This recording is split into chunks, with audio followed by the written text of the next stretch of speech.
the history of Cambodian art stretches back centuries to ancient crafts. Traditional Cambodian arts and crafts include textiles, non-textile weaving, silversmithing, stone carving, lacquerware, ceramics, wood murals, and kite-making. Beginning in the mid-20th century, a tradition of modern art began in Cambodia, though in the later 20th century both traditional and modern arts declined for several reasons, including the killing of artists by the Khmer Rouge. The country has experienced a recent artistic revival due to increased support from governments, NGOs, and foreign tourists. History: the history of Cambodian art stretches back centuries to ancient pottery, silk weaving, and stone carving. The height of Khmer art occurred during the Angkor period. Much of the era's stone carving and architecture survives to the present. In pre-colonial Cambodia, art and crafts were generally produced either by rural non-specialists for practical use or by skilled artists producing works for the royal palace. In modern Cambodia, many artistic traditions entered a period of decline or even ceased to be practiced, but the country has experienced a recent artistic revival as the tourist market has increased and governments and NGOs have contributed to the preservation of Cambodian culture. Traditional visual arts, textiles. Silk weaving in Cambodia has a long history. The practice dates to as early as the 1st century, and textiles were used in trade during Angkorian times. Even modern textile production evidences these historic antecedents. Motifs found on silk today often echo clothing details on ancient stone sculptures. There are two main types of Cambodian weaving. The ikat technique, which produces patterned fabric, is quite complex. To create patterns, weavers tie-dye portions of weft yarn before weaving begins. Patterns are diverse and vary by region. Common motifs include lattice, stars, and spots. The second weaving technique, unique to Cambodia, is called uneven twill. It yields single or two-color fabrics, which are produced by weaving three threads so that the color of one thread dominates on one side of the fabric, while the two others determine the color on the reverse side. Traditionally, Cambodian textiles have employed natural dyes. Red dye comes from lac insect nests, blue dye from indigo, yellow and green dye from prahat bark, and black dye from ebony bark. Cambodia's modern silk weaving centers are Takeo, Battambang, Bienchamianchi, Siem Reap and Kampot provinces. Silk weaving has seen a major revival recently, with production doubling over the past 10 years. This has provided employment for many rural women. Cambodian silk is generally sold domestically, where it is used in sampot, furnishings, and paidan, but interest in international trade is increasing. Cotton textiles have also played a significant role in Cambodian culture. Though today Cambodia imports most of its cotton, traditionally woven cotton remains popular. Rural women often weave homemade cotton fabric, which is used in garments and for household purposes. Krema, the traditional check scarves worn almost universally by Cambodians, are made of cotton. Non-textile weaving. Many Cambodian farmers weave baskets for household use or as a supplemental source of income. Most baskets are made of thinly cut bamboo. Regions known for basketry include Siem Reap and Kampong Cham. Mat weaving is a common seasonal occupation. They are most commonly made from reeds either left a natural tan color or dyed in deep jewel tones. The region of Cambodia best known for mat weaving is the Mekong floodplain, especially around Lvam district. Mats are commonly laid out for guests and are important building materials for homes. Wicker and rattan crafts made from deandra trees are also significant. Common wicker and rattan products include walls, mats, furniture, and other household items. Stone carving. Cambodia's best-known stone carving adorns the temples of Angkor, which are renowned for the scale, richness and detail of their sculpture. In modern times, however, the art of stone carving became rare, largely because older sculptures survived undamaged for centuries and because of the use of cement molds for modern temple architecture. By the 1970s and 1980s, the craft of stone carving was nearly lost. During the late 20th century, however, Efforts to restore Ankh resulted in a new demand for skilled stone carvers to replace missing or damaged pieces, and a new tradition of stone carving is arising to meet this need. Most modern carving is traditional style, but some carvers are experimenting with contemporary designs. Interest is also renewing for using stone carving in modern Wats. Modern carvings are typically made from Banja Mianchi sandstone, though stone from Persat and Kompong Thom is also used. Lacquerware. The height of Cambodian traditional lacquerware was between the 12th and 16th centuries.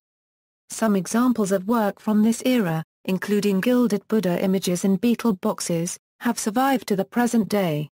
Lacquerware was traditionally colored black using burnt wood, representing the underworld. Red using mercury, representing the earth. And yellow using arsenic, representing the heavens. Lacquer on Angkorian stone dates to the 15th or 16th century. In modern Cambodia, the art of lacquer work nearly faded into oblivion, few lacquer trees survived, and lacquer was unavailable in local markets. Today's revival is still in its infancy, but 100 lacquer artists have been trained by a French expert under the guidance of Artisans d'Inc, a company that produces traditional crafts in village workshops. Some artists are beginning to experiment with different techniques and styles to produce modern and striking effects. Silversmithing. Silversmithing in Cambodia dates back centuries. The royal palace traditionally patronized silversmiths' workshops, and silversmiths remain concentrated at Kompong Luong, near the former royal capital Udong. Silver was made into a variety of items, including weaponry, coins, ceremonial objects used in funerary and religious rituals, and beetle boxes. During Cambodia's colonial period, artisans at the School of Fine Art produced celebrated silverwork, and by the late 1930s there were more than 600 silversmiths. Today, silverwork is popular for boxes, jewelry, and souvenir items. These are often adorned with fruit, fire, and Angkor-inspired motifs. Men produce most of the forms for such work, but women often complete the intricate filigree. Ceramics. Cambodian pottery traditions date to 5000 BCE. Ceramics were mostly used for domestic purposes such as holding food and water. There is no evidence that Khmer ceramics were ever exported, though ceramics were imported from elsewhere in Asia beginning in the 10th century. Ceramics in the shape of birds, elephants, rabbits, and other animals were popular between the 11th and 13th centuries. Potting traditionally was done either on a pottery wheel or using shaping tools such as paddles and anvils. Firing was done in clay kilns, which could reach temperatures of 1000 to 1200 degrees Celsius, or in the open air, at temperatures of around 700 degrees Celsius. Primarily green and brown glazes were used. In rural Cambodia, traditional pottery methods remained. Many pieces are hand-turned and fired on an open fire without glaze. The country's major center for pottery is Kompong Chnang Province. In modern Cambodia, the art of glazed ceramics faded into oblivion. The technique of stoneware stopped to be used around 14th century, at the end of Angkor era. Today this technique began a slow revival through a Belgian ceramist who founded the Khmer Ceramics and Fine Art Center, in Siem Reap. The organization lead vocational training and researches about this lost skill. Murals. Because of destruction during recent war, few historic Wat murals remain in Cambodia. In the 1960s, art historians Guy and Jacqueline Nafilian photographed 19th-century murals, providing a record of this lost cultural heritage. The best-known surviving murals are at the Silver Pagoda in Phnom Penh, Wat Rajabo in Siem Reap Province, and Wat Kompong Trailchla in Kompong Chnang Province. In the last decade, Wat murals have seen a resurgence, but Cambodia's surviving older murals are generally more refined and detailed. The Cambodian Stegosaurus. There is a creature depicted in a little picture on the Angkor which some have said resembles a Stegosaurus. Others have pointed out that it looks more like a chameleon or a mountain horned dragon, both found in that area. Kites. Cambodia's kite-making and kite-flying tradition, which dates back many centuries, was revived in the early 1990s and is now extremely popular throughout the country. Kites are generally flown at night during the northeast monsoon season. A bow attached to the kites resonates in the wind, producing a musical sound. Modern and contemporary visual arts. Cambodia's tradition of modern drawing, painting, and sculpture was established in the late 1940s at the School of Cambodian Arts, where it occupied much of the school's curriculum a decade later. These developments were supported by the government, which encouraged new areas of specialization at the school and purchased modern art for the Prime Minister's residences and for government buildings. Galleries opened in Phnom Penh during the 1960s, and cultural centers hosted exhibitions of modern paintings and provided art libraries. One important painter of the 1960s was Nhek Dim. He has become the painter of reference for modern painters. During the subsequent Khmer Rouge era, many artists were killed and art production nearly ceased. After the fall of the Khmer Rouge, artists and professors returned to the University of Fine Arts to rebuild arts training. Socialist bloc government sponsored the education of young art students in Poland, Bulgaria, the former Soviet Union, and Hungary during the late 1980s and early 1990s. Other local efforts aimed to re-establish workshops, collect documents, and preserve traditional knowledge. Though several galleries present changing exhibitions in Phnom Penh, the vast majority of artists cannot support themselves through exhibitions and sales of modern work. Artists generally earn income from Angkor-inspired art for tourists or from painting commercial signs and large reproductions that in the West would be mechanically produced. Several broad schools of art exist among modern Cambodian artists. Some artists, including Som Samai, and Sok, and Chet Chan follow colonial traditions to produce traditional Khmer art. Chhim Sotha's work is also derived from these traditions.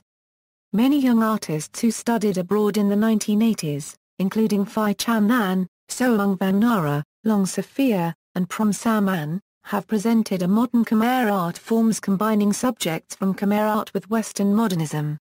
Other notable Cambodian artists include Liang Sekan, Pixup Heap, Svay Ken, Alza Chhan Dina, Lam Soang, and Chhorn Bun Sun.